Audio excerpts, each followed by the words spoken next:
ولیوں کے بارے میں رسول اللہ صلی اللہ علیہ وآلہ وسلم نے یہ تعلیمات دی ہیں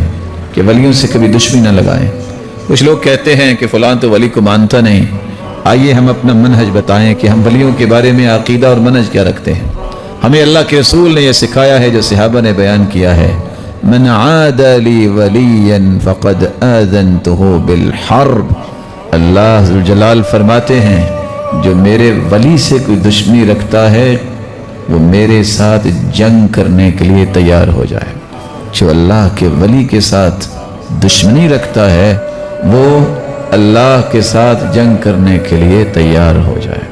صحابی روایت کرتے ہیں، میں ایک مثال پیش کر دوں، سیدنا ابو ہریرہ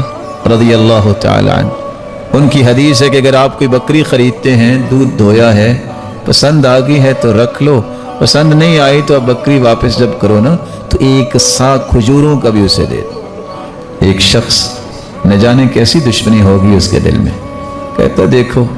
نعوذ باللہ کیسی باتیں کر رہے ہیں ابو ہریرہ، ان کو سمجھ ہی کیوں نہیں تھی کیا کہنا ہے، بس اتنی بات ہی کی ہے، چھت سے ایک سانپ نکلا اور گردن پہ آ کے گرا اور وہاں ہی اس نے ڈنگ لگایا، وہاں ہی ڈھیر ہو گیا۔ اللہ ذوالجلال نے سب سے بڑے ولی بنایا ہے تو اپنے پیغمبر کے صحابہ کو بنایا۔ سیدنا علی رضی اللہ تعالی عنہ، ایک شخص جب اس نے آ کے صحابی کو بتایا کہ ایک شخص نے علی رضی اللہ تعالی عنہ کو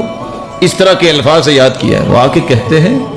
کس کو کہہ رہے ہو، تمہیں پتہ نہیں علی المرتضیٰ نے کتنی عمر تھی سب سے پہلے اسلام قبول کیا، اللہ کے رسول کے ساتھ نمازیں پڑھی، یہ اللہ کے رسول کے داماد ہیں۔ ابھی اتنی ہی باتیں کہہ رہے تھے، جب اس نے کوئی غلط بات کی وہاں ہی اپنی سواری سے گرا اور گردن ٹوٹ گئی، وہاں ہی ڈھیر ہو گیا۔ اللہ کے رسول صلی اللہ علیہ وآلہ وسلم کے صحابہ سے بڑھ کے کون اللہ کا ولی ہو سکتا ہے؟ اور اللہ کے رسول صلی اللہ علیہ وآلہ وسلم نے یہ فرمایا تھا کہ اللہ ذوالجلال فرماتے ہیں جس نے میرے ولیوں سے دشمنی کی میرے ساتھ جنگ کے لیے تیار ہو جائے۔ اللہ ذوالجلال سے دعا ہے جو دنیا میں اللہ کے نیک بندے ولی ہیں اللہ ان کی حفاظت فرمائے، اور ایسے نیک لوگوں کی دعائیں لینے اور ان سے کسب فیض کرنے کی ہمیں بھی توفیق عطا فرمائے، اور قیامت کے دن بھی اللہ ذوالجلال اپنے ولیوں کے ساتھ اٹھائے۔